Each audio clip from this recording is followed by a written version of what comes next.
NCP Jamaat জোটের বিষয়টি তাদের দলীয় সিদ্ধান্ত, আদর্শ অনুযায়ী অন্য দলের সাথে জোট করার রাজনৈতিক অধিকার, তবে ঘোষিত আদর্শের সাথে এনসিপির বর্তমান সিদ্ধান্ত যায় না বলে জানিয়েছেন বিএনপির স্থায়ী কমিটির সদস্য নজরুল ইসলাম খান। রোববার দুপুরে আগারগাঁওয়ের নির্বাচন ভবনে প্রধান নির্বাচন কমিশনার এএমএম নাসির উদ্দিনের সাথে সাক্ষাৎ শেষে সাংবাদিকদের একথা জানান তিনি।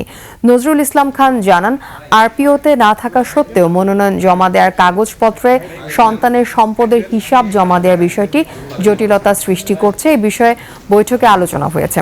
এছাড়াও নির্বাচনে সামাজিক মাধ্যমে এআই এর অপব্যবহার নিয়ে আলোচনা হয়েছে। এআই এর অপব্যবহার ও অপপ্রচারের বিরুদ্ধে ইসির জোরালো পদক্ষেপ চায় বিএনপি।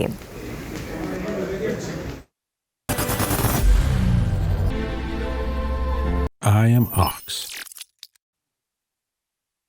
আরপিওতে না থাকা সত্ত্বেও মনোনয়নপত্র যেটা জমা দিতে হয়, সেই মনোনয়নপত্রটা তার প্রত্যেকটা কলাম এটা পূরণ করতে হয়।